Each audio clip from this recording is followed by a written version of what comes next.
Good morning, students. So, in last lecture, I discussed the magnetic effect of electric current. We summarize, and I hope કે તમે બધાએ બહુ બધા question solve કર્યા છે. જો સોલ્વ નહીં કર્યા હોય તો હું તમને કહું છું તમે before starting your competition, you are out. એટલે જેટલું બી કરાવે તમારે કરવું જરૂરી છે.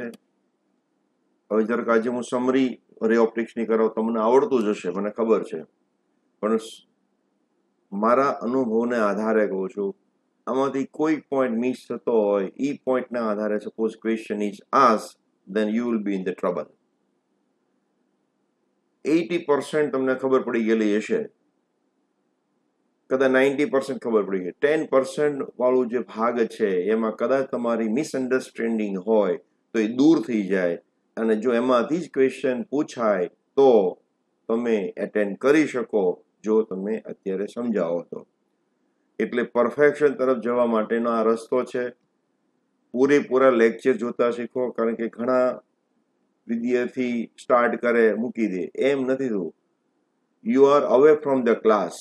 જો ક્લાસ હોય તો તમારે ફરજિયાત એટેન્ડ કરવું પડે. ટીચર્સ હાજર હોય એટલે તમે ક્લાસ સ્કીપ પણ ન કરી શકો. અહીંયા આગળ તમને કોઈ કહેવાવાળું નથી, અને એને કારણે બીક લાગે છે મને પર્સનલી કહું તો કે મુશ્કેલી તમને ન પડે.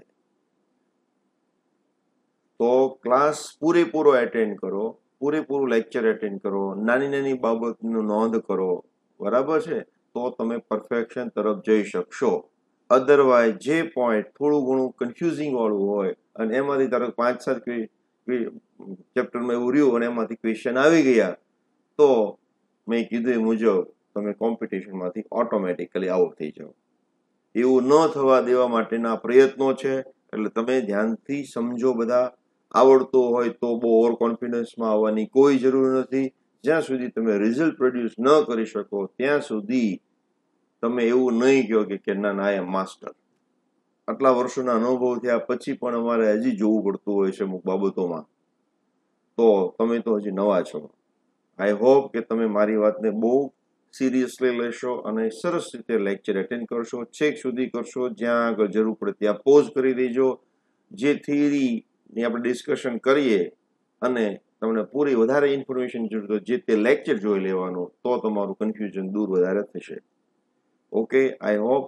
અને આજનું આ જે લેક્ચર છે it is common for both the medium, Gujarati as well as English medium. Okay, I summarize all these topics what we have covered, and also it is in your syllabus. Okay, so I start with that. So first of all, concept of real and virtual. Real object વાસ્તવિક, virtual એટલે કે આભાસી, એનો concept. તો આનો સીધો એવું છે, જો તમે એક ધારો કે મિરર હું લઉં છું, રાઈટ, અહીંયા એક ઓબ્જેક્ટ રાખેલું છે, ઓબ્જેક્ટ, તો અહીંયા મને ઇમેજ મળશે. Image is not projected on the screen, એટલે કે આ ઇમેજ વર્ચ્યુઅલ કહેવાય અને ઓબ્જેક્ટ રિયલ કહેવાય. ક્યારેક એવું બને કે દૂર આપણું આવી રીતે દૂરથી રેઝ આવે છે, ઓકે, અહીંયા ભેગા થશે, તો આ તમારું વર્ચ્યુઅલ ઓબ્જેક્ટ થઈ ગયું. શું થઈ ગયું? અને આ ભેગા થઈને અહીંયા મળશે, તો આ તમારું રિયલ ઇમેજ બન્યું. Real is image, object is virtual. એટલે ડોન્ટ સે કે ક્યારેય મિરરની અંદર, પ્લેન મિરરમાં વર્ચ્યુઅલ ઓબ્જેક્ટ ન હોય. અહીંયા વર્ચ્યુઅલ ઓબ્જેક્ટ છે, આ રિયલ ઓબ્જેક્ટ છે. સમજમાં આવ્યું? તો concept of real object and virtual object, real image and virtual image. તો આવી રીતે તમે સમજી શકો. આ વાત થઈ. એ પછી પ્લેન મિરરની જો વાત કરીએ તો જો ઓબ્જેક્ટની વેલોસિટી vo હોય તો ઇમેજની વેલોસિટી કેટલી હોય? તો કે -vo. જો આપણે વેક્ટરલી બતાવીએ તો ક્યારે પરપેન્ડિક્યુલર હોય તો યાદ રાખજો, જો પરપેન્ડિક્યુલર ટુ ધ મિરર હોય તો. પણ જો પેરેલલ હોય તો કોઈ ફેર પડતો નથી. Parallel is equal to v image parallel. જો ઓબ્જેક્ટ આ રીતે ખસતું હોય તો ઇમેજ પણ આ રીતે ખસશે, એટલે વેલોસિટી બંનેની કેવી હોય? સેમ હોય. પણ જો ઓબ્જેક્ટ આ બાજુ ખસે, આ પરપેન્ડિક્યુલર વેલોસિટી કહેવાય ને આ પેરેલલ વેલોસિટી કહેવાય, તો ઇમેજ પણ આ બાજુ થશે, પણ ડાયરેક્શન કેવી થશે? ઓપોઝિટ, અને વિથ સેમ વેલોસિટી. પણ જો તમારું મિરર ખસવાનું છે તો velocity of the image is equal to 2 times velocity of the mirror થશે. Velocity of the image is equal to 2 times velocity of the mirror. જો મિરર આ બાજુ આવશે તો ઇમેજ ડબલ વેલોસિટી થી આ બાજુ આવશે, સેમ ડાયરેક્શનની અંદર. અને ક્યારેક બંને મોશનમાં હોય, કોણ? ઓબ્જેક્ટ અને મિરર, તો એનો બેસ્ટ વે એવું છે કે you have to find a velocity of the object with respect to some stationary reference frame. I say suppose x. એ મારે શોધી કાઢવાનું, એ તમને આપેલું હશે. Velocity of the mirror with respect to x તમને આપેલું હશે. then what is the velocity of the object with respect to mirror, એ તમારે શોધી કાઢવાનું using relative velocity. and velocity of the image with respect to mirror, that is the minus v velocity of the object with respect to mirror. અને આમાંથી પછી મારે શું કરવાનું? velocity of the object, velocity of the image with respect to x શોધી કાઢવાનું using relative velocity ના કોન્સેપ્ટની મદદથી. સમજમાં આવ્યું? તો જ્યારે બંને મોશનમાં હોય ત્યારે તમારે આ કોન્સેપ્ટ ઉપયોગ કરવાનો થશે. Velocity of the image with respect two mirror શોધી કાઢવાનું, અને એના પરથી આ શોધવાનું. હવે તમને એક આઈડિયા આપી દઉં. Velocity of the image with respect to mirror is equal to velocity of the image with respect to x plus velocity of the x with respect to mirror. તો આ કોન્સેપ્ટનો ઉપયોગ કરીને તમે આ શોધી શકો, velocity of the image with respect two x. તો આ જે સામાન્ય ક્વેશ્ચન છે, પણ આ થોડાક આગળનો ક્વેશ્ચન કહેવાય, પરંતુ મેં તમને કીધું એ મુજબ અમુક કોન્સેપ્ટ તમારા જો ક્લિયર કરવાના બાકી હોય તો you can do it. Okay, so this is the thing. Then one more problem with more concept about the plane mirror is કે તમે જ્યારે if you give some angle to the mirror, suppose this is your mirror, અને અહીંયા મારું incident ray છે, આ angle I છે, તો જો હું મિરરને ડેલ્ટા જેટલું ડેવિએશન આપું, ડેલ્ટા જેટલું, then what is the change in r? So r will be I minus 2 delta. r is equal to I minus 2 delta. એટલે જો આનું ડેલ્ટા જેટલું રોટેશન આપું તો આમાં 2 ડેલ્ટા જેટલો ચેન્જ આવે. જો નજીક આવે તો માઇનસ કરવાનું, અને દૂર જતો હોય તો અહીંયા પ્લસ કરવાનું. એંગલ જો નાનો બનતો હોય તો માઇનસ કરવાનો, અને એંગલ જો મોટો બનતો હોય તો પ્લસ કરવાનો. So this is regarding the plane mirror. Okay. એ પછી આવે છે number of images when we have two plane mirrors kept parallelly or with certain angle. તો આ બે મારા મિરર છે, આ મારું પેરલ 1 છે, and this is mirror 2. Okay, and we are keeping object somewhere here. તો કેટલા ઇમેજ મળશે? તો કે if mirrors kept parallelly, જો સમાંતર ગોઠવેલા હોય તો ઇનફાઇનાઇટ.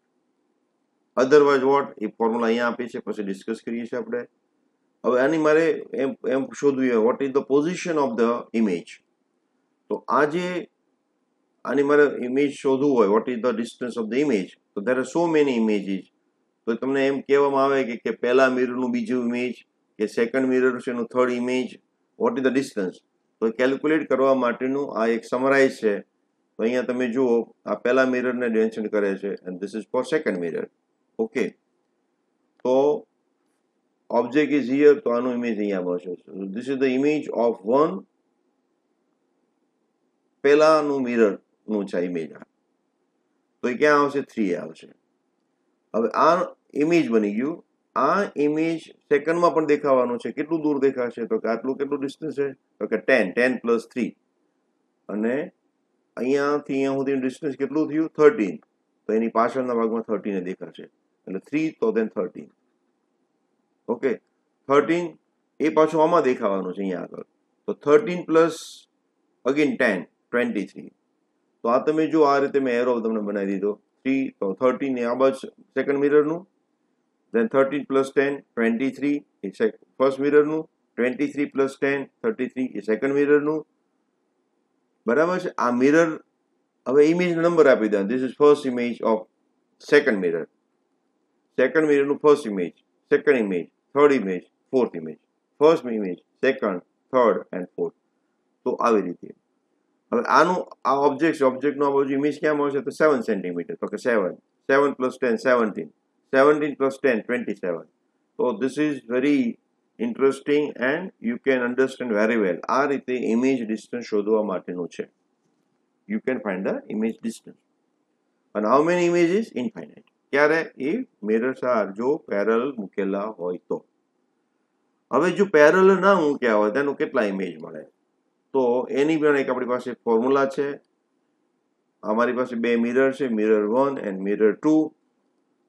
એની વચ્ચેનો એંગલ કેટલો મૂક્યો છે? તો કે θ છે. તો first what I do, object is place somewhere here, એટલે કે સિમેટ્રિક મૂકેલો છે. ક્યાં મૂકેલો છે? સિમેટ્રિક. તો 360 ડિવાઇડ બાય θ કરી કાઢવાનું. 360 ડિવાઇડ બાય θ. તો n મને મળશે. n સપોઝ આઈ એમ ગેટિંગ 7. તો 7 ઇઝ ઓડ વેલ્યુ. તો ઓડ વેલ્યુ હોય તો મારે શું કરવાનું? અને સપોઝ 6 તો મારે શું કરવાનું? તો ઇફ 360 ડિવાઇડ બાય θ અને ઇવન નંબર આવે એટલે 6 આવે, ધારો કે 6 છે, તો મારે n-1 કરી કાઢવાનું. તો નંબર ઓફ ઇમેજ કેટલા આવે છે? 5. પણ જો 7 આવે તો ઓડ નંબર આવ્યો કહેવાય. અને ઓડ નંબર આવે તો શું વિચારવાનું? તો જો અહીંયા સિમેટ્રિક મૂક્યો હોય તો n-1 કરવાનું, પણ જો એન્ટી સિમેટ્રિક મૂક્યો હોય તો નહીં કરવાનું. અન્ડરસ્ટુડ? સિમેટ્રિક મૂક્યો હોય તો n-1 કરવાનું. જો સિમેટ્રિક ના મૂક્યો હોય તો n-1 નહીં કરવાનું. You keep n as it is. તો આ એક નંબર ઓફ ઇમેજીસ શોધવા માટેની ફોર્મ્યુલા છે. હવે એનું પોઝિશન મારે પાછું જોતું છે. ક્યાં આગળ મને મળશે? મને આના ઇમેજનું પોઝિશન ક્યાં મળશે એ પણ મારે શોધી શકાય. તો મારે મિરર 1 અને મિરર 2. તો આ જે ઇમેજ અહીંયા મેં મૂક્યું, આધાર કે 60 ડિગ્રી, તો કેટલું બધું? 60. તો આ બાજુ કેટલું થાય? 30 થાય. તો 30 એ મને પહેલું ઇમેજ મળશે. ઓકે, 30 પ્લસ 60 કરી એટલે 90. 90 પ્લસ 60 એટલે 150. અને આ સાઈડમાં 30. 30 પ્લસ 60 કરું એટલે 90. 90 પ્લસ 60 એટલે 150. 150 પ્લસ 60 એટલે કેટલા થશે? 210. 210. પાછું 60 કરીએ. હવે નથી કરવાનું. હવે તમારે એમ વિચારવાનું કે આ બાજુથી 150 એટલે અહીં ક્યાંક થશે. આ બાજુથી 150 એટલે ક્યાંક અહીંયા થશે. અને આ બાજુથી 150 એટલે અહીંયા ક્યાંક થશે. તો 150 પ્લસ 150 અને પ્લસ 60 360 થઈ જાય. કારણ કે મેક્સિમમ એંગલ કેટલો હોય? 360. તો એનો અર્થ એવો થાય, આ બંને ઇમેજ છે 150 વાળા, 150 from this side and 150 from this side, એ બે કેવા થશે? ઓવરલેપ થશે. એટલે આ બે એક જ ઇમેજ છે. એટલે આ બંને ઇમેજ કેવા છે? એક જ છે. તો કેટલા ઇમેજ બન્યા? 1 2 3 4 5. કેટલો એંગલ હતો? 60. તો અહીંયા ચેક કરી લો. 360 ડિવાઇડ બાય 60 એટલે 6 આવી ગયા. 6 ઓછા 1 ઇવન છે એટલે -1 એટલે 5 ઇમેજ આવી ગયા. તો આવી રીતે તમારે ચેક કરવાનું કે ઇમેજની પોઝિશન ક્યાં હશે. તો જે એંગલ અહીંયા આપ્યો હોય, સપોઝ ધીસ સાઇડ ઇઝ 20. કેટલું છે? 20. તો 20 પ્લસ 60 80, 80 પ્લસ 60 140, 140 પ્લસ 60, ત્યાં સુધી કે જ્યાં સુધી 360 ટોટલ ન થાય ત્યાં સુધી. એટલે આ બંનેનો ટોટલ કરવાનો, પ્લસ એટલા એડ કરી દેવાના, તો 360 વધી જાય તો એને કન્સિડર નહીં કરવાનો, 360 સુધી લેવાનો અથવા તો લેસ દેન ધેટ. ઓકે, તો આવી રીતે તમે પોઝિશન શોધી શકો ઇમેજની. એ પછી અગત્યની છે, બધા બહુ મોટા ભાગે ભૂલો કરતા હોય છે, સાઇન કન્વર્ઝન, સાઇન કન્વેન્શન અથવા તો સાઇન કન્વેન્શન, કન્વર્ઝન નહીં પણ કન્વેન્શન. તો અહીંયા આગળ એક ઓબ્જેક્ટ મૂકેલું છે, અહીંયા મારું મિરર છે, mirror may be anyone, plane mirror મેં ભલે બતાવ્યું, it may be lens, it may be mirror, convex, concave, whatever it may be. તો અહીંયાથી રે આવ્યું, આમ ગયું, અને always distance are measured from the P, પોલમાંથી. તો આ બાજુનું ડિસ્ટન્સ મારું કેવું થઈ જાય? નેગેટિવ. આ બાજુનું ડિસ્ટન્સ કેવું થઈ જાય? પોઝિટિવ. ઉપર તરફનું પોઝિટિવ, નીચે તરફનું negative. If image is here then it is negative. પણ જો ઇમેજ અહીંયા બનતું હોય તો પોઝિટિવ. ઓકે, તો આ છે તમારું સાઇન કન્વેન્શન. સાઇન કન્વેન્શન ભૂલ થવાથી બહુ બધા પ્રોબ્લેમ્સમાં આપણે ભૂલ કરતા હોઈએ છીએ. એ પછી એફ અને આર ની વાત કરીએ, એટલે કે focal length and radius of કર્વેચરની. ઓકે,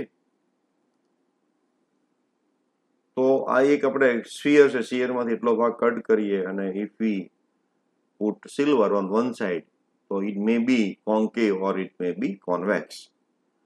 તો અહીંયા આગળ જો હું અહીંયા સિલ્વર લગાવી દઉં તો એ કોન્કેવ બનશે, પણ આ સાઈડની હું સિલ્વર લગાડી દઉં તો એ કોન્વેક્સ બનશે. તો આ કોન્કેવ છે, કોન્કેવનો રેડિયસ ઓફ કર્વેચર અહીંયાથી આમ થશે એટલે માઇનસ થશે, અને જો કોન્વેક્સ હશે તો એનો આર આ બાજુ આવશે એટલે પોઝિટિવ થશે. ખબર પડી ગઈ? R is equal to 2f we know. તો જો આર પોઝિટિવ હશે તો R we F be positive. R જો negative then F is also negative. R જો પોઝિટિવ તો એફ પણ પોઝિટિવ, આર જો નેગેટિવ તો એફ પણ negative. Second thing, focal length of the mirror do not depend on the medium in which it is placed. જે મીડિયમમાં તમે મૂકો એની ઉપર આધારિત નથી. લેન્સમાં આવું નથી. focal length of the lens depends on the medium, while focal length of the mirror do not depend on medium. Okay, એટલે આ ખાસ તેમાં ધ્યાન રાખવાનું છે.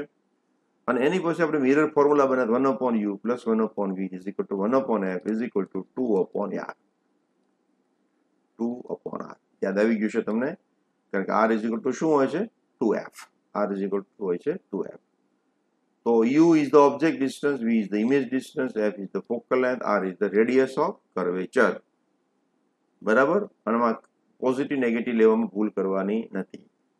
હવે એક ખાસ બધા મિસ્ટેક ક્યાં કરતા હોય છે એમ કે suppose you how concave mirror. This is my concave mirror. Okay. So you are putting object here. તો આ ડિસ્ટન્સ મારે કેવું લેવાનું છે? નેગેટિવ. હવે ઘણી વખત તમને કન્ફ્યુઝ કરવા આ બાજુ કોન્કેવ મિરર મૂકી દઈએ અને ઓબ્જેક્ટ ઇઝ પ્લેસ હિયર. એટલે તમને ડાબી બાજુનું ઓબ્જેક્ટ છે, ડિસ્ટન્સ એ નેગેટિવ લેવાનું, જમણી બાજુનું પોઝિટિવ. એવું નથી. Don't do mistake that like that. ડાબી બાજુ નથી યાદ રાખવાનું, ઓબ્જેક્ટ તરફનું ડિસ્ટન્સ મારે નેગેટિવ છે, કારણ કે આ મારું શું છે? રે છે, ઇન્સિડન્ટ એની ઓપોઝિટ છે. એટલે હવે ઇન્સિડન્ટ રે મારો અહીંયા થયો તો એનું ઓપોઝિટ ડિસ્ટન્સ થયું એટલે નેગેટિવ. તો whether you are keeping your mirror like this or like this, in both the case, બંને કિસ્સામાં યુ મારું કેવું લેવું પડશે? નેગેટિવ લેવું પડશે. બરાબર? હવે વી કઈ બાજુ છે એના પર પોઝિટિવ નેગેટિવ બનશે. હવે ધારો કે વી ઇમેજ મને અહીંયા મળવાનું છે. Suppose I M gating image here. Okay, કેમ કે ઇમેજ અહીંયા મળવાનું છે. તો આ ઇમેજ છે, ઇમેજ ડિસ્ટન્સ કેવું છે? નેગેટિવ આવશે. હવે મારે ઇમેજ ડિસ્ટન્સ નેગેટિવ મારે કેલ્ક્યુલેટ કરવું છે. તો if you take u negative, f negative, automatically you will get v negative. એટલે તમારે વી ની નેગેટિવ સાઇન અગાઉથી નથી મૂકવાની, તમને નેગેટિવ આન્સર જ આવશે. અને નેગેટિવનો અર્થ એવો થાય છે it is toward the object. નેગેટિવનો મિનિંગ શું થાય? It is toward the object. તમારે માઇનસ સાઇન અહીંયા નથી મૂકવાની, other you will get the positive answer. અને પછી તમને ખબર હોય છે કે પોઝિટિવ મેં વી નેગેટિવ લીધેલું છે એટલે આન્સર ખરેખર નેગેટિવ કહેવાય. પણ એ કન્ફ્યુઝનમાં ન પડવું હોય તો આવું તમારે નહીં કરવાનું. યુ નેગેટિવ લ્યો, એફ નેગેટિવ લ્યો, તમને વી આન્સર નેગેટિવમાં જ આવશે. નેગેટિવનો મિનિંગ એમ થાય ટુવર્ડ ધ ઓબ્જેક્ટ, અને ઓબ્જેક્ટ તરફના ઇમેજ ઇન મિરર કેવો હોય? વર્ચ્યુઅલ હોય. કેવા હોય? સોરી, રિયલ હોય, અને પાછળ હોય કેવા હોય? વર્ચ્યુઅલ હોય. અને જે real image is always inverted and virtual image is erect. મિરરમાં હોય. ઓકે, તો આ એક ખાસ ખ્યાલ રાખવાનો છે. એ પછી આ ડેરિવેશનની આપણે જવાનું નથી કઈ. ઓબ્જેક્ટની વેલોસિટી મારી વીઓ હોય, then what is the velocity of the image? હવે ઓબ્જેક્ટની વેલોસિટી ખબર હોય તો ઇમેજની વેલોસિટી કેટલી હોય? તો એમ વેલોસિટી ઓફ ધ ઇમેજ મારે જોતી હોય તો it is m square vi, sorry vo, અને m કેટલું હોય છે? Minus v upon u. તમને યાદ હશે, minus v upon u. So image velocity is equal to m square vo. આ m નો બહુ ઉપયોગ છે, આપણે જીતેશ બહુ સમજ્યા હતા, બરાબર. આ ડેરિવેશનની કાંઈ જરૂર નથી. Minus v upon u, this is the magnification. અને m સ્ક્વેર કરીએ તો મને શું મળશે? Velocity of the image. Okay, તો એ ખૂબ જ અગત્યની વાત થઈ. હવે આજે વાત કરી મેગ્નિફિકેશન ક્યારે? ઓબ્જેક્ટ જ્યારે પરપેન્ડિક્યુલર પ્લેસ કર્યો હોય તો. પણ જો ઓબ્જેક્ટને આવી રીતે પ્લેસ કર્યો હોય આડો,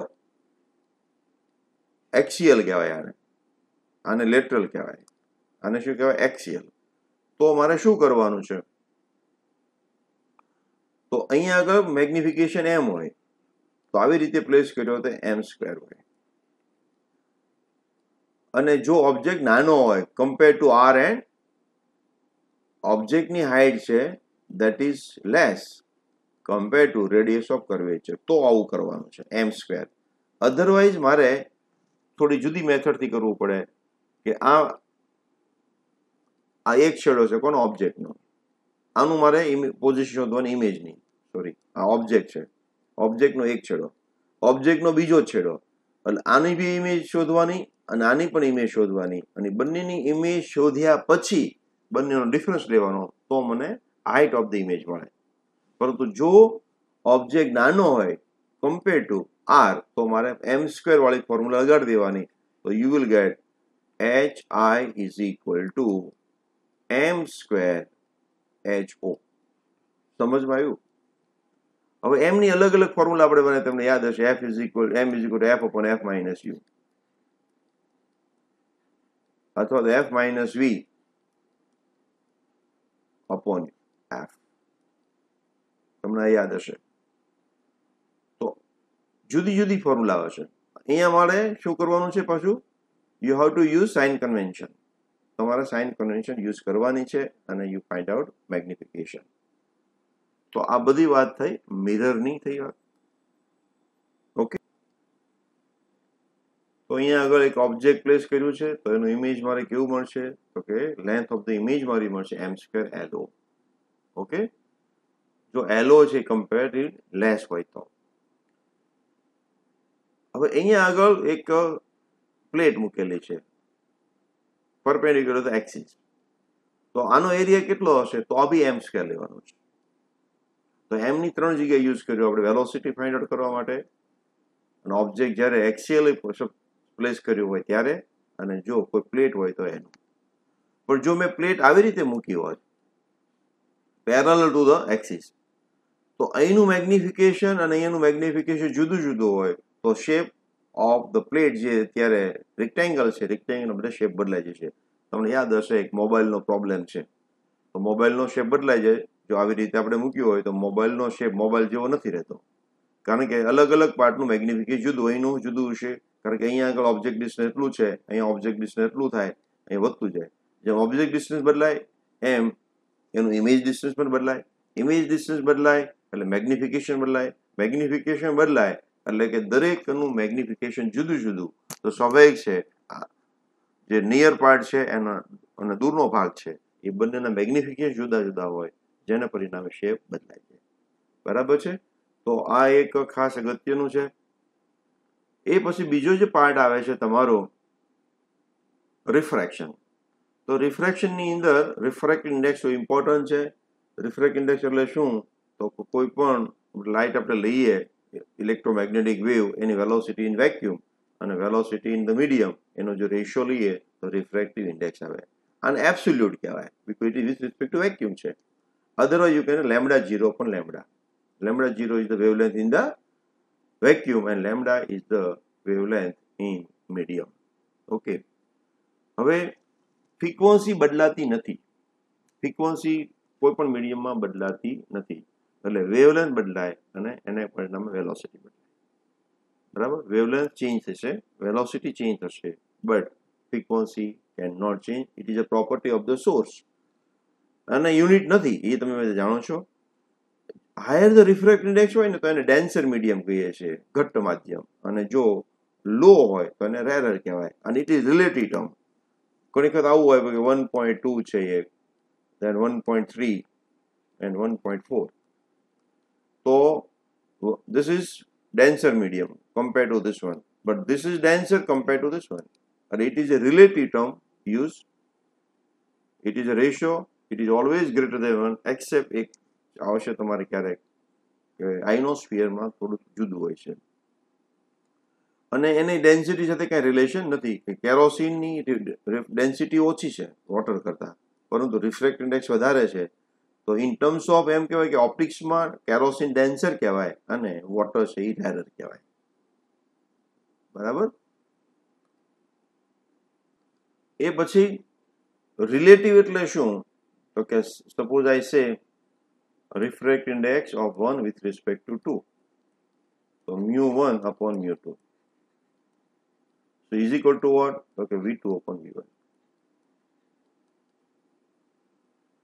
So refractive index and velocity of one medium is equal to product of refract index and velocity of the second medium. આ કોન્સ્ટન્ટ જ હોય કોઈ પણ જગ્યાએ જાઓ. જો ડેન્સિટી વધે, રિફ્રેક્ટ ઇન્ડેક્સ વધે તો વેલોસિટી ઘટે. બરાબર છે. આને કહેવાય relative refractive index. Refract index of 1 with respect to 2. Okay, then Snell's તો તમને યાદ હશે. તો n1 અથવા mu1 sin i is equal to mu2 sin r. r is the angle of refraction, I is the angle of incident. તો અહીંયા આગળ આ એંગલ ઓફ ઇન્સિડન્ટ છે તો આ એંગલ ઓફ રિફ્રેક્શન છે. આ એંગલ ઓફ રિફ્રેક્શન અહીંયા માટે હતો, પણ હવે આ સરફેસ માટે આ ઇન્સિડન્ટ કહેવાય, આ રિફ્રેક્ટેડ એંગલ કહેવાય. આ ઇન્સિડન્ટ કહેવાય, આ રિફ્રેક્ટેડ. ટૂંકમાં જ્યાં આગળ એન્ટર થતું હોય એને એંગલ બનાવે નોર્મલ સાથે, અને આઈ કહેવાય, આ છે આર કહેવાય. હવે ઘણી વખત આમાં કમ્પેરિઝન કરવાનું હોય કે કોની રિફ્રેક્ટનેસ સરખી છે, તો ડેન્સર છે, રેરર છે. તો મારે શું કરવાનું? તો જે તે સમયે આપણે સમજાવેલું હતું, ફરી વાર તમને કહી દઉં કે suppose I want to compare this to. તો આનો જે એંગલ છે, આ સોરી એનો જે રે છે, એ રેને મારે શું કરવાનું? તો આ રે છે મારે આગળ લઈ જવાનું, આ રીતે લઈ જવાનું. ઓકે, પેરેલલ બનાવી દીધું and this is your normal. So now you can see that this angle is smaller than this angle. આ નાનો છે ને આ મોટો છે, તો આ જ્યાં ક્યાં બને છે? અહીંયા બને છે. it means અહીંયા બને છે. So this angle is denser. So this medium is denser compared to the first one. પણ જો આ એંગલ મોટો બનતો હોત કમ્પેર ટુ આઈ તો શું બને? આ રેરર બને અને પેલું dense. So you can compare. અને જો રે પેરેલલ બની જતા હોય means both mediums are same in terms of optics. In terms of optics મીડિયમની ફિઝિકલ જુદું જુદું હોઈ શકે, પરંતુ ઓપ્ટિક્સના ટર્મ્સમાં કેવા કહેવાય? સેમ પ્રકારના મીડિયમ કહેવાય, જો પેરેલલ બની જતા હોય તો. બરાબર. અને એક વસ્તુ યાદ રાખવાની, અહીંયાથી એન્ટર થાય આ મીડિયમ ધારો કે 1 છે અને આ મીડિયમ ધારો કે 6 છે, અને જો આ બે મીડિયમમાં સેમ હશે તો ગમે એટલું આડોળું થઈને છેલ્લે તો શું બની જાય? આ રે અને આ રે પેરેલલ જ બને ઓલવેઝ. એ રે હંમેશા કેવું બનશે? પેરેલલ જ બનશે. બરાબર છે. તો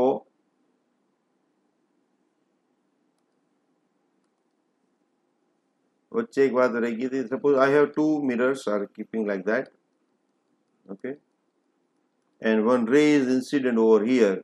Suppose one ray is incident here, then it gets reflected and again reflected. તો આનું જે ડેવિએશન કેટલું થયું કહેવાય? તો આ એનું ડેવિએશન થયું કહેવાય. આમ જતું હતું એની બદલે આમ જાય છે. તો એ ડેવિએશન મારું કેટલું? તો ડેવિએશનની મારી ફોર્મ્યુલા છે. એકચ્યુઅલ ડેવિએશન મારું આમ થાય. તો ઇઝ ઇક્વલ ટુ આ એંગલ સપોઝ આઈ સે theta. So this is nothing but 360 degree minus 2 theta. 360 degree minus 2 theta. એટલે આ એંગલ કેટલો હશે? 2 થીટા. એંગલ કેટલો હશે? 2 થીટા. એવું સાબિત થયું. તો જ્યારે આવી રીતે થતું હોય તો આમ થાય. બરાબર? એ પછી એક બીજી વાત મારે કરવાની હતી કે જ્યારે કેટલી હાઈટનું, પેલા અહીંયા આગળ સપોઝ એક વોલ છે અને અહીંયા એક વ્યક્તિ ઊભી છે વચ્ચે જ તે, બરાબર, અને એને પોતાનું આખું ઇમેજ જોતું હોય તો અહીંયા આગળ મિરર લગાવવાનો છે અહીંયા. તો એ મિરર કેટલી સાઈઝનો હોવો જોઈએ? એવા પ્રકારના પ્રશ્નો આવતા હોય છે. બરાબર? તો એ પ્રકારના જ્યારે પ્રશ્નો આવે તો એને કેમ કરીને સોલ્વ કરવાના? તો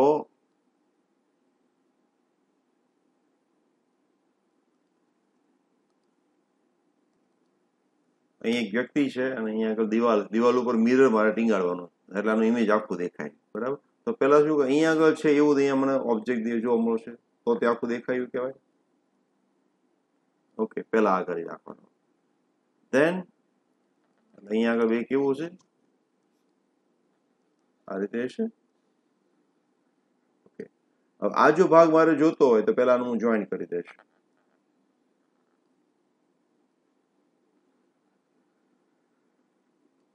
અહીંયાથી દેખાવું જોઈએ આ. તો આ રીતે શું થશે? રિફ્લેક્ટ થશે. એટલે મિરર અહીંયા સુધી તો હોવું ફરજિયાત છે, અહીંયા ન હોય તો ચાલે.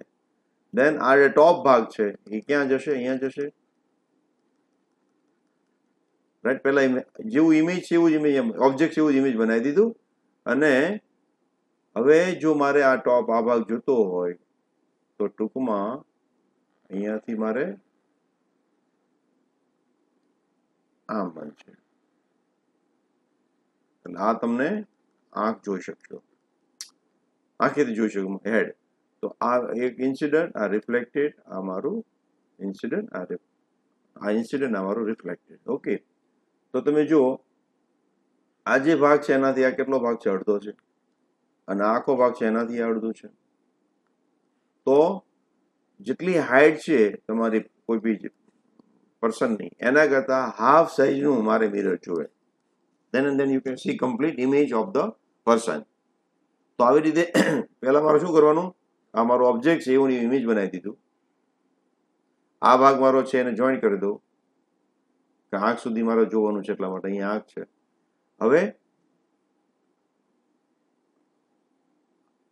આ બે ડિસ્ટન્સ સરખા હશે. આ બે ડિસ્ટન્સ એટલે આ ભાગ કેટલો હશે? અડધો હશે. કોનાથી? આનાથી. એટલે આ હાફ, આ બી હાફ. એટલે આટલા ભાગથી એટલું અડધી મિરર જોયું મારે. અને એ રીતે આ જે ભાગ છે એનાથી અડધો મિરર અહીંયા જોયું. ટૂંકમાં જે પર્સન ઊભો છે એના કરતાં હાફ સાઇઝનું મિરર હોય તો પણ તમે ઓબ્જેક્ટને સારી આખું કમ્પ્લીટ જોઈ શકો. તો આ ટાઈપના પ્રશ્નો આવતો હોય તો આ તમારે સોલ્વ કરવાના થાય છે. ઓકે, સિમિલરલી અહીંયા બી એક વોલ છે અને બીજી સામે વોલ છે, વચ્ચે એક પર્સન ઊભો છે. તો આ વોલ કમ્પ્લીટ જોવા મળે તો અહીંયા મિરર કેટલો રાખવો જોઈએ? તો મેં રેગ્રામ તૈયાર રાખ્યો. તો આ જે પોઈન્ટ છે એમાંથી રે નીકળ્યું, અહીંયા આગળ ઇન્સિડન્ટ થઈને આંખમાં આવશે. એવી રીતે અહીંયાથી રે નીકળ્યું, એ અહીંયા આગળ ઇન્સિડન્ટ થઈને અહીંયા આવશે. બરાબર છે? હવે અહીંથી હું લાઈન દોરી કાઢું તો આટલો ભાગ છે, આટલો ભાગ છે, આટલો ભાગ છે, એટલો જ આ છે, અને એટલો છે, એટલો જ આ છે. હવે અહીંયા તમે જોઈ શકો આ રીતે થાય.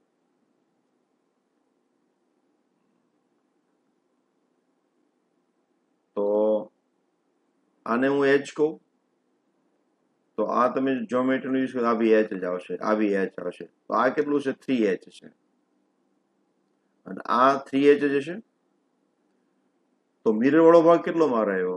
h જેટલો. અને આ કેટલો છે? 3h. એટલે કે જો મારે કમ્પ્લીટ ઇમેજ જોતું હોય તો એચ જેટલી હાઈટ હોય એનાથી થર્ડ પાર્ટ જેટલું મારે મિરર જોશે, એવું આપણે કહી શકીએ કે તમે આ રીતે કરી શકશો.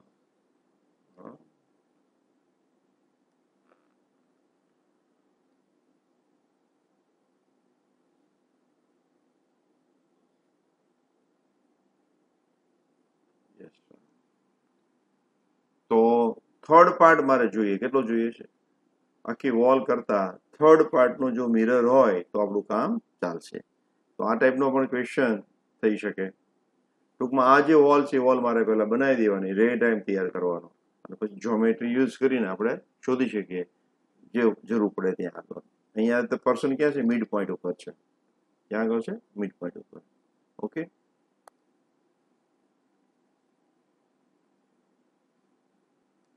પછી ટોટલ ઇન્ટરનલ રિફ્લેક્શન માંથી ક્વેશ્ચન આવતા હોય છે. તો આ એક ફોર્મ્યુલા ટેક્સમાં નથી, મેં તમને ત્યારે કીધું હતું કે અહીંયાથી એક રે આવ્યું અને પાસ થઈને અમુક પાર્ટ છે રિફ્લેક્ટ થતો. તો રિફ્લેક્ટ કેટલો થાય? તો કે I0N2 - N1/N2 + N1 whole square. Reflected પાર્ટની ઇન્ટેન્સિટી કેટલી હોય એટલી આના આધારે ક્વેશ્ચન પૂછાઈ ગયો છે આપણે. N2 - N1/N2 + N1 whole square. N2 એટલે રિફ્રેક્ટ ઇન્ડેક્સ એક મીડિયમ, N1 એટલે બીજાની, અને બંનેનો ડિફરન્સ, અને હવે સ્ક્વેર છે એટલે ગમે તે પહેલું બીજું તો પ્રશ્ન ઉભો થવાનો કે ધન જ આવવાનું છે.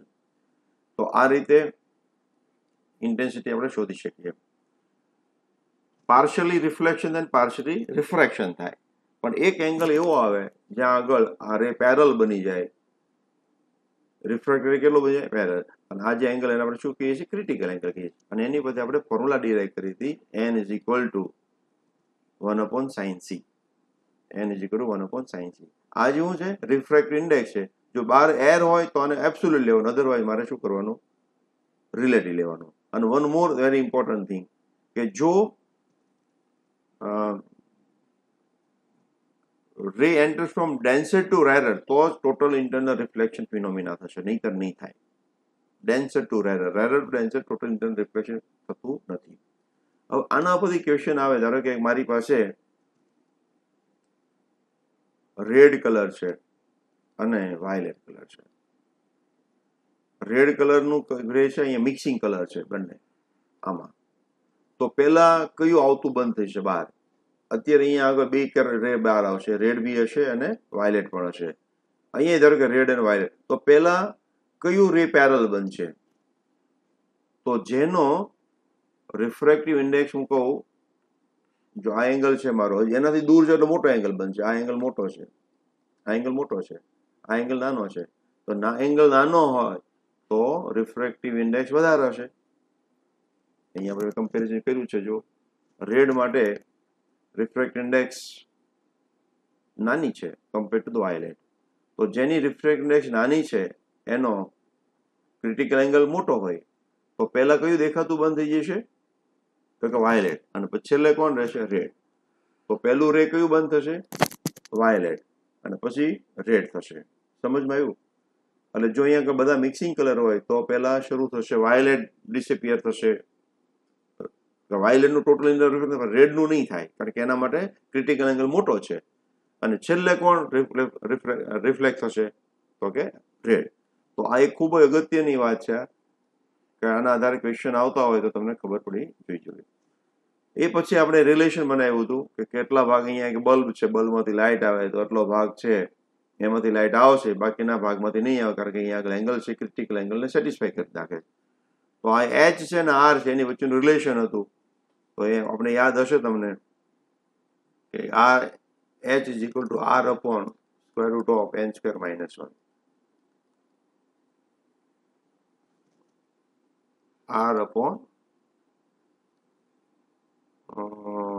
એક જ મિનિટ, ડિરાઈવ કર્યું, R = H/. છે. R = H/N²-1. એટલે આટલા ભાગમાંથી લાઇટ બહાર આવશે. જેમ આ નીચે જતું રહેશે આમાં સર્કલ કેવું બનતું જશે? મારું નાનું બનતું જશે. બરાબર છે? રેડિયસ મારી આ જેમ નીચે જતું, એ હાઈટ વધશે મારી, એમ મારું આર મોટું બનતું જશે.